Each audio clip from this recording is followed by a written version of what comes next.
Hello, everyone. Az is still out with his ear infection, so it's me again, Angel, head of security for the Grand Library and Az's wife. Today we'll talk about safe safety. I don't need to explain to you what a safe is. You're not an idiot.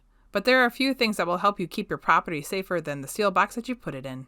I know a thing or two about keeping secrets in security. I'm going to tell you 5 things that will keep your safe safer. This is Az's private study. I'm sure you've been here, and I'm sure you've noticed that he's got a safe here on the inlaid bookshelf. Already, he's failed one of the few rules that having a safe entails. Rule number 1. The best kind of safe is the safe that no one knows you have. The safe that no one even knows about is by far the most secure. They can be expensive. I think Az's was like $600 with installation. That makes it tempting to show it off to your friends and family. Don't.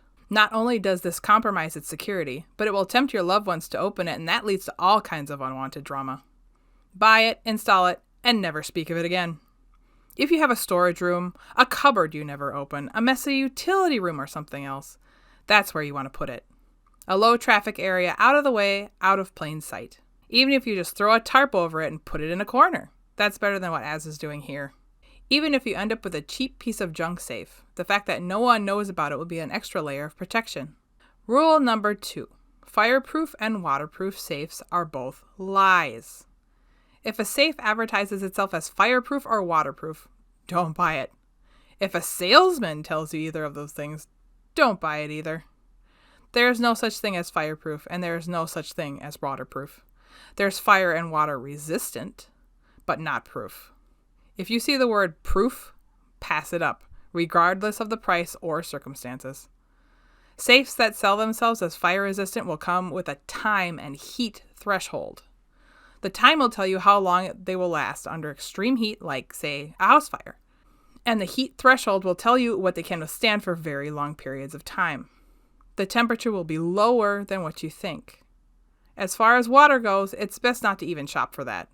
There is no such thing as a completely sealed safe, and if there were, you wouldn't be able to open it. If a safe says it's both fire and water resistant, walk away. What happens when a safe full of water is heated past a certain point? If you said it explodes into metal shards that can kill people when you try to open it, you're right. Rule number 3. A safe should be completely stationary. Portable safes are jokes for thieves. If they can pick it up and walk away with it, or even use a dolly, they will. Then they can take it home and get it open at their leisure. When you buy a safe, have a plan to attach it to the floor, the wall, or some other surface so that it cannot be moved. A lot of smaller safes even come with slits at the bottom so they can be bolted to the floor. Even that is good enough. Having your valuables stolen is bad enough, but if someone makes off with the whole safe, what's the point? Most safes are heavy, but that's not good enough. Back to Az's safe here. My husband had his safe installed in the bookshelf here. That's actually a point in his favor. In order to get to his safe, you would have to destroy the entire bookshelf to figure out where the bolts holding it were, and by then we would hear you and come running. Rule number 4. A safe's combination should be completely meaningless. Whether it's a rotary dial, an electronic pin pad, or whatever else, the combination of your safe should mean nothing to you. Not your birthday, not your anniversary, not your address, nothing. Go online, hit a random number generator, and use that. Also, don't use the number 2580, as that is the most common PIN number in the entire world, and I've opened a number of other people's safes doing that for security checks. Why is it so common? It's the numbers down the middle of a PIN pad. Also, if your safe has a PIN pad, avoid touching it directly. Use a pencil eraser or glove or anything other than your finger. The oil from your hands will wear away the numbers over the years and make it easier to guess the combination. Rule number 5. Understand that no safe is uncrackable. Back to our shady salesman. If they tell you a safe is uncrackable, they are lying to you. Walk away. A good safe will come with what can be called a crack time. A crack time is the amount of time a thief with a reasonable set of safe cracking tools would take to get into it. If you're shopping at a bog standard home improvement store and not a specialty company, the safes that they have there will have a crack time of 3 to 5 minutes. That's an industry standard.